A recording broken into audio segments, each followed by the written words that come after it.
Well, I figured I'd come out here and make a quick little video of the 684 and our old 9-foot bush hog that we got behind it here. We're getting ready to do some bush hogging over where we got the cows at. We got one pasture. It's about a 20-acre pasture. It's got some weeds in it that are coming up in it. I guess they're probably about yay tall. I guess I'm 5'8", 5'9", so they're about to my waist, so they need to be chopped down to size so that the grass can come up and smother them out. The good grass can come up and smother them out.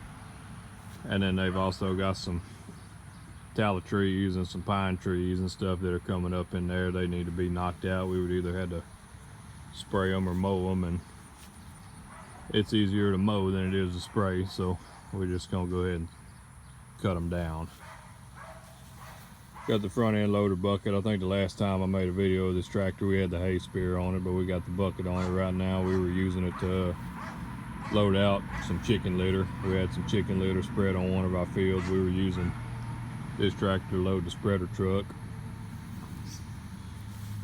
It's got some white specks on it right now. I don't know how well they're showing up on the camera, but my dad took some oshfo and he kind of oshfoed it down in a few places to get rid of some of the rust. I need to back up a little bit. Got y'all kind of zoomed in kind of far here, filming with my phone, got it turned sideways. And if you come over here and look at the bush hog, I know you're seeing this on the camera. The whole dadgum thing looks like it's got cocaine poured all over it or something. That's that oshfo. That's what it does. You oshfo a piece of metal and it oxidizes that rust and it turns it white. But this old bush hog, as y'all can tell by looking at it, is in pretty rough shape. The deck's kind of rusted out here, but you know, I can get up there and stand on it and put all my weight on it and don't have a problem. And I'm not the heaviest guy in the world, but I'm pretty close to 200 pounds and it doesn't buckle under my weight, so it's not too bad. It's been fixed in a couple of places. You can see right here the deck's been patched up before with a thicker sheet of plate, and it's like that in a couple of other places too. We've had this old bush hog for about 5 years. It's been a pretty good one.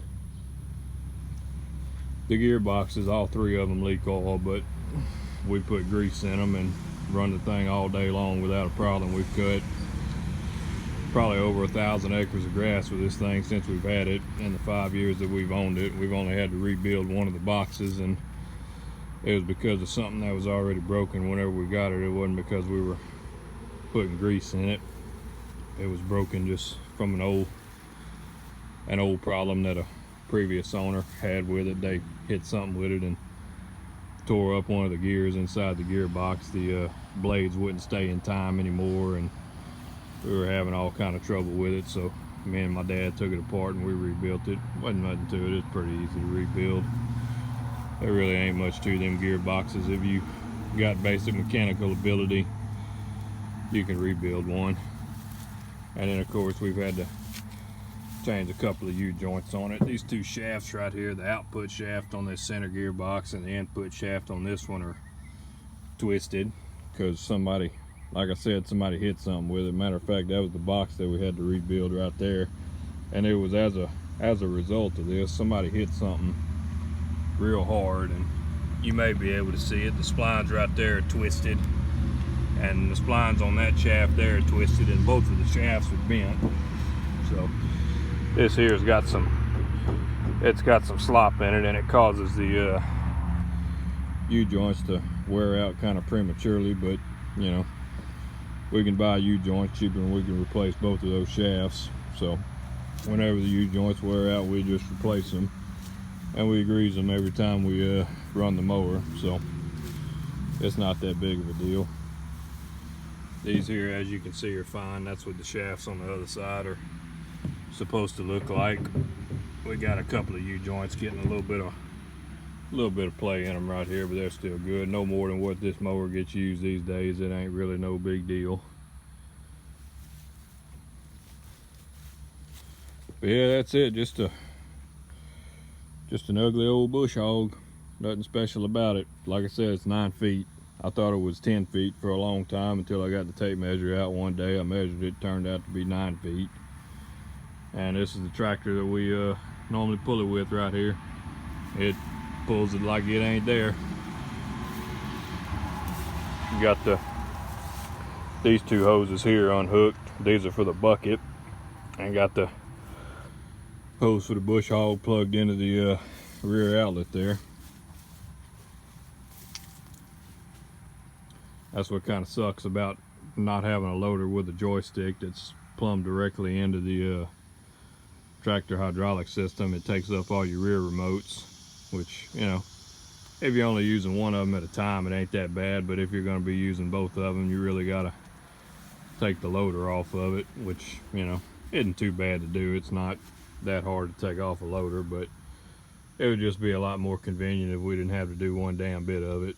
But luckily we really don't ever get into situations where we gotta use both of the remotes on this tractor. We have a couple of times, but if we got something we need to use dual remotes for, we just use one of the John Deere's, because ain't neither one of them got a loader on them. So you can see some of these old white spots here where my dad had, I guess you can see it, I don't know, glare from the sun's kind of bad, but you can see where the rust is and where he ice folded up. But anyway, yeah, I just figured I'd give y'all a quick little walk around of the tractor and the bush hog. I'm gonna be taking it out one day here soon if it'll ever quit raining long enough for it to dry up. I was gonna bush hog this past weekend, but it rained, so I had to put a damper on that. So probably one day this week I'll be getting out there and getting that little bit of bush hogging done. It ain't gonna take long to do that. I got my pickup truck sitting over there in the cattle trailer. We were going to use that cattle trailer this past weekend to actually do some moving furniture, but it was too wet to get around with that truck and trailer, so we didn't use it. We just used a 16-foot trailer behind the half-ton, and I was checking the lights on it and I noticed my right turn signals wasn't working, so I'm fixing to get out the light pencil and try to figure out what's going on with that. But anyway, well, that's a good looking old International there. Not real old, but older International. Hell, it's almost 40 years old. Still a good looking tractor, still a good running tractor. Anyway, thank you guys for watching. I'll catch y'all next time.